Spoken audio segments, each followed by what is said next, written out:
La guerre Russie-Ukraine évolue, non seulement sur le front, mais aussi au sein de la Russie, où la dissidence croît parmi les généraux, responsables et nationalistes. Ces personnes comptaient autrefois parmi les plus grands soutiens du président Vladimir Poutine.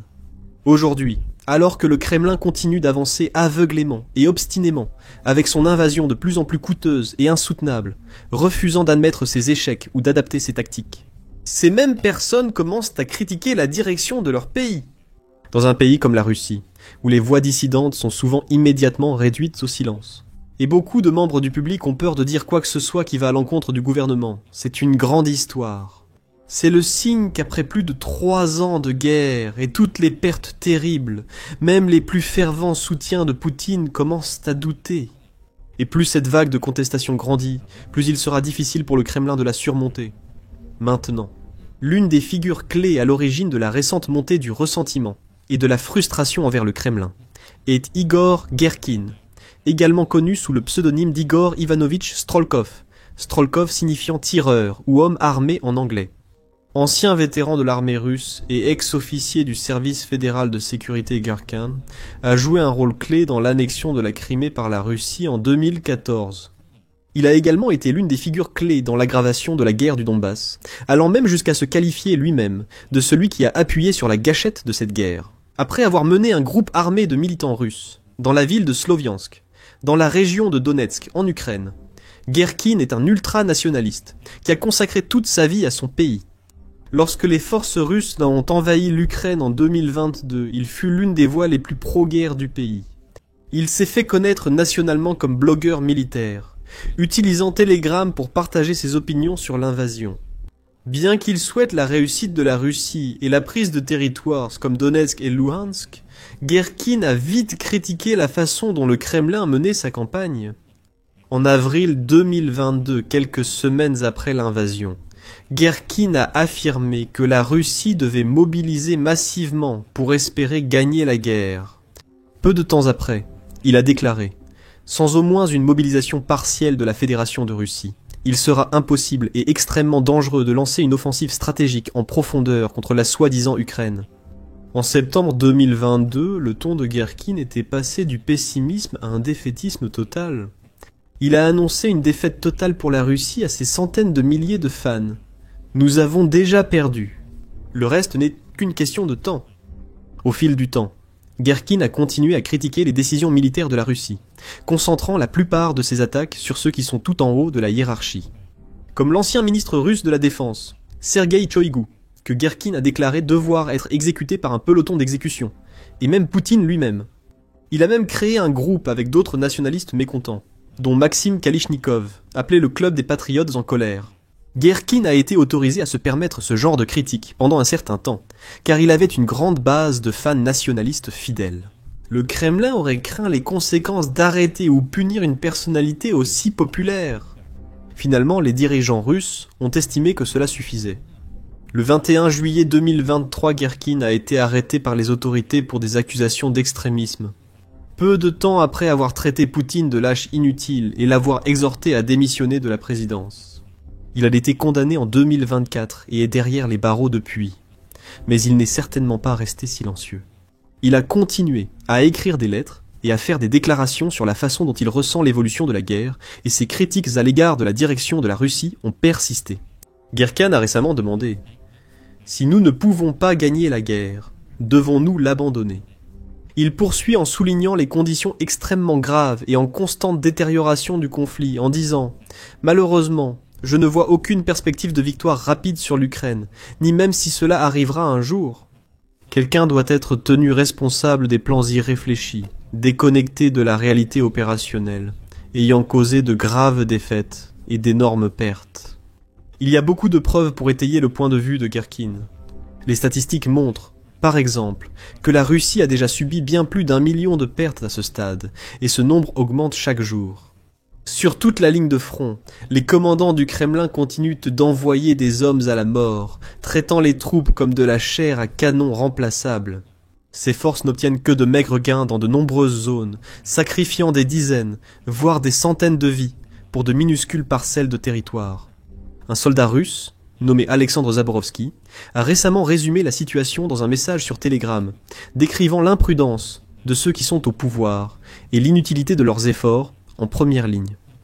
Zaborowski parle de soldats russes, obligés de marcher sur un tapis de cadavres, à des kilomètres des dépôts, avec peu de nourriture et sans véhicules adaptés pour rejoindre leur destination. Il affirme que la mobilisation actuelle sera détruite par ces commandants téméraires en quelques mois, tout au plus. Il ajoute que sans contrôle du ciel ni arrêt des drones ukrainiens, les pertes russes continueront de s'accumuler. Bien que peu de gens soient mis assez audacieux pour l'admettre ouvertement, il doit y avoir d'innombrables autres soldats russes qui sont entièrement d'accord avec les déclarations de Zaborowski. De nombreux rapports montrent à quel point la vie est difficile pour les soldats des deux côtés du front. Et les Russes, en particulier, sont si souvent envoyés en première ligne sans soutien adéquat, sans blindage ni même formation militaire. Ils ne sont que des sacrifices pour la machine de guerre du Kremlin. Jetés comme des pions sur un échiquier par des chefs misant uniquement sur la force brute. Il est évident que la Russie a une force militaire bien supérieure à l'Ukraine. Et il est manifestement espéré que son avantage numérique suffirait à assurer une victoire rapide et décisive. Cela ne s'est pas produit. Mais le Kremlin continue d'envoyer des soldats en masse en Ukraine, tout en recrutant des dizaines de milliers d'autres chaque mois, pour remplacer ceux qui sont tués ou blessés sur le front. Cette stratégie repose principalement sur la supériorité numérique, pas tactique. Il est évident que cela ne suffit pas à gagner la guerre, car la Russie perd ses soldats à un rythme effrayant, ralenti, voire repoussé, dans des zones clés du front comme le secteur de Pokros, Donetsk. De plus, la Russie souffre aussi autrement. Elle a perdu d'immenses quantités d'équipements, dont plus de 4100 chars, 8300 véhicules blindés et de combats d'infanterie, ainsi que de nombreux autres matériels militaires précieux, des bombardiers aux stations radars. Elle doit aussi affronter les conséquences d'attaques de drones de plus en plus fréquentes et destructrices contre ces infrastructures, dont des frappes récentes sur des raffineries, pipelines et installations énergétiques, provoquant une grave crise du carburant. Des gens font la queue des heures, et paient en gère juste pour faire le plein d'essence dans tout le pays. L'économie russe s'affaiblit également rapidement. Et lorsque les conditions se détériorent aussi rapidement, sans aucun signe d'amélioration à l'horizon, il n'est guère surprenant que des critiques, comme Guerkin, interpellent le Kremlin. L'historien, conférencier, écrivain britannique et spécialiste de la Russie Mark Galeotti l'a souligné lors d'une interview récente sur le podcast Times Radio. Galeotti observe que la colère de Guerkin vise surtout le haut commandement russe, y compris des personnalités comme l'ancien ministre de la Défense Choïgu, le chef d'état-major général Valery Gerasimov et Poutine lui-même, affirmant que l'essentiel reste son sentiment répété à plusieurs reprises. Des décisions très mauvaises sont prises au sommet du système. Il ne critique pas vraiment les généraux combattants en première ligne. Il critique le haut commandement à Moscou. Et précisément, selon lui, ils n'admettent jamais, au grand jamais, les erreurs qu'ils ont commises. Tout est un grand triomphe, ou alors c'était un incident inévitable. Il n'y a aucune prise de conscience de cela, et c'est ce qu'il veut souligner. Et c'est une ligne dangereuse pour le Kremlin, parce que cela correspond aux perspectives de beaucoup d'autres, y compris ces généraux en première ligne qui essaient tant bien que mal d'innover tactiquement. Si Guerkin était seul à crier dans le vide, ses critiques contraignent moins. Mais d'autres partagent son ressenti. Comme le souligne Galeotti, beaucoup écoutent Guerkin et approuvent ses propos. Poutine, bien sûr, ne fait pas partie de ceux qui sont d'accord, pas plus que Gerasimov ou les autres grandes figures du Kremlin, qui suivront aveuglément les ordres de Poutine, même s'ils sont inutiles ou désastreux. Partout en Russie et sur le front ukrainien, on trouve des généraux, officiers, soldats, nationalistes et de simples Russes, qui, comme le dit Galeotti, sont simplement des gens qui en ont assez de la façon dont cette guerre est menée. Ils n'avaient pas de problème avec l'invasion de l'Ukraine. Ils avaient un problème avec le fait que cela a été fait de manière tellement désastreuse. Et ce qui est frappant, c'est que vous savez, sa présence sur les réseaux sociaux n'est pas seulement toujours là. Elle est aussi très souvent retweetée, repartagée et discutée. Et des phrases et expressions de lui apparaissent dans le travail d'autres personnes. Donc, vous savez, il est clairement influent. Comme je l'ai dit, je pense qu'il faut souligner qu'il s'adresse à un public restreint, mais c'est un public, pour être franc, qui est armé. Les paroles de Guerkin sont entendues, approuvées et reprises par des personnes influentes.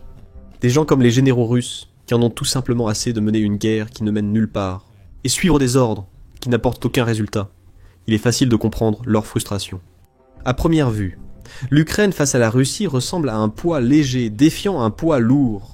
La Russie ne dispose pas seulement de beaucoup plus de main-d'œuvre, mais aussi d'un nombre bien plus important d'équipements militaires essentiels, y compris des chars, des véhicules blindés, des missiles d'artillerie et bien plus encore. Elle a également maîtrisé l'art de la guerre par drone ces dernières années, tirant régulièrement des centaines de drones et des dizaines de missiles sur Kiev et d'autres villes et villages à travers toute l'Ukraine. Elle aurait dû être capable de gagner cette guerre si elle l'avait abordée correctement, avec un niveau approprié de réflexion stratégique et de préparation. Au lieu de cela, plus de 3 ans et demi après que les troupes russes ont franchi la frontière pour la première fois, étonnamment peu de progrès ont été réalisés dans l'ensemble. Le Kremlin contrôle aujourd'hui moins de territoire en Ukraine qu'en mars 2022. Malgré toutes les déclarations audacieuses et les grandes proclamations de Vladimir Poutine, il ne se rapproche pas du tout de la domination de l'Ukraine pour l'instant. Son pays a payé, et paie encore, un prix exorbitant dans sa quête imprudente de pouvoir. Le président américain Donald Trump a bien résumé la situation dans une récente publication sur Truth Social, dans laquelle il a déclaré avec audace: l'Ukraine pourrait réussir à inverser le cours de la guerre et à reprendre toutes les terres qu'elle a perdues face à la Russie. Trump a également écrit que la Russie se bat sans but depuis 3 ans et demi, une guerre qu'une véritable puissance militaire aurait dû gagner en moins d'une semaine. Cela ne met pas la Russie en valeur. En fait, cela les fait vraiment passer pour un tigre de papier. Lorsque les habitants de Moscou et de toutes les grandes villes, cités et districts à travers la Russie découvriront ce qui se passe réellement avec cette guerre, il leur est presque impossible d'obtenir de l'essence à cause des longues files d'attente et, avec une économie de guerre où la majorité de l'argent sert à combattre l'Ukraine, celle-ci, grâce à son esprit et ses progrès, pourra reprendre son pays dans sa forme originelle. Et qui sait, peut-être aller encore plus loin. Poutine et la Russie traversent une grave crise économique. C'est le moment pour l'Ukraine d'agir. Ce n'est sans doute pas la situation que Poutine et ses proches du Kremlin envisageaient début 2022. Ils n'auraient pas pu anticiper un tel destin pour leur armée et leur économie quelques années après. Mais cela, les critiques, comme Guerkin le soulignent depuis des années. De plus en plus de personnes semblent désormais poser les questions importantes. Des questions telles que: quel est l'intérêt de poursuivre cette guerre sans perspective de fin ni plan clair pour la victoire? Pourquoi le Kremlin n'a-t-il pas adapté sa stratégie face à ces lourdes pertes humaines et matérielles?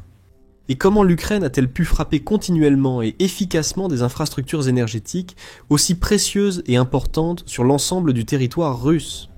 En fin de compte, la réponse à toutes ces questions se résume plus ou moins à la même chose: un mauvais leadership. Les dirigeants n'ont pas pris les bonnes décisions au bon moment. Ils ont montré entêtement, incompétence et une incapacité à s'adapter aux conditions changeantes de la guerre. Et ils ont traité leur peuple, leurs soldats et leur économie avec un mépris total. Ils s'en sont sortis comme ça pendant un bon moment, aussi. Mais il semble que l'ambiance en Russie commence à changer, du moins dans certains cercles et communautés, où les opinions deviennent plus proches de celles de Igor Guerkin que de Vladimir Poutine. Voici ce que cela pourrait signifier pour l'avenir. Malgré ce que beaucoup de gens en dehors de la Russie espèrent, il est peu probable que ce ressentiment et cette dissidence croissant aboutissent à un véritable coup d'État, une révolte ou une tentative majeure de renverser le régime de Poutine. Poutine garde fermement le pouvoir et fait tout pour le consolider. Ces derniers 1 mois, par exemple, il a renforcé ses liens avec le service fédéral de sécurité, l'équivalent moderne du KGB de l'époque soviétique, pour lancer une purge en écartant des responsables, généraux et autres figures clés, qui pourraient représenter une menace pour Poutine, soit maintenant, soit à l'avenir. De nombreux hauts responsables ont été rétrogradés, démis ou arrêtés, parfois pour corruption présumée. Certains ont même été poussés au suicide, ou très probablement tués par le Kremlin, comme l'ancien ministre des Transports Roman Starovoy, qui se serait suicidé après avoir été démis de ses fonctions par Poutine en juillet de cette année. Même lorsqu'il y a eu une grande rébellion contre le Kremlin en 2023, quand le chef mercenaire russe et ex-allié de Poutine, Yevgeny Prigojine, a lancé un soulèvement et marché sur Moscou, Poutine a réagi fermement. La rébellion s'est terminée presque aussi rapidement qu'elle avait commencé, et Prigojine est mystérieusement mort dans un crash d'avion quelques semaines plus tard. Ainsi, Même si les généraux sont mécontents en ce moment, il est peu probable que l'un d'entre eux suive l'exemple de Prigojine et mène une sorte d'attaque contre le Kremlin. Cependant, comme le dit Galeotti, si une révolte ou une insurrection devait avoir lieu, il est probable que même si ces généraux en colère et frustrés ne la mèneront pas, ils ne feront pas grand-chose, voire rien, pour l'arrêter. Ce ne sont pas des gens qui vont, vous savez, retourner leurs armes contre Moscou. Mais comme on l'a vu avec la mutinerie de Prigojine, la grande majorité des forces de sécurité ne l'a pas rejointe, ni n'ont rien fait pour essayer de l'arrêter. Mais ils ont essentiellement décidé de rester en retrait et de voir ce qui allait se passer. Je pense que les opinions de personnes comme Strelkov, la raison pour laquelle elles valent la peine d'être écoutées, c'est précisément parce que ce sont le genre de personnes qui, même s'ils ne seront pas en position d'essayer de renverser Poutine ou de changer la politique, ils en ont assez. Si, et lorsqu'il y a une sorte de crise du signe noir, une crise systémique qui remet vraiment en cause le régime, il se peut très bien qu'ils ne soient pas disposés à sortir et à l'aider. En d'autres termes, si Poutine est un jour réellement menacé, ce qui semble de plus en plus probable à mesure que la guerre se prolonge, beaucoup de ces généraux pourraient ne pas être très enclins à se mobiliser pour le défendre. Ainsi, avec de moins en moins d'alliés sur lesquels compter, la sphère de pouvoir et d'influence de Poutine diminue en réalité, au lieu de s'étendre. Personne n'est fautif, sauf lui. Il refuse d'admettre ses échecs, ne s'adapte pas et reste indécis aux moments cruciaux. Le dirigeant russe, qui a désespérément tenté de se présenter comme une sorte de Pierre le Grand des temps modernes, semble de plus en plus isolé et faible. Découvrez maintenant les problèmes croissants de Poutine dans notre vidéo récente. Découvrons comment les États-Unis vont partager des renseignements précieux avec l'Ukraine, rendant les frappes de Kiev sur l'énergie russe plus efficaces et mortelles. Ou regardez cette vidéo pour voir comment Poutine a été contraint de supplier la Biélorussie de l'aider à résoudre la crise chaotique du carburant dans son pays. Et enfin, assurez-vous de vous abonner à notre chaîne également, afin de rester informé et à jour sur tout ce qui se passe en Ukraine, ainsi que sur les actualités concernant d'autres grands conflits dans le monde.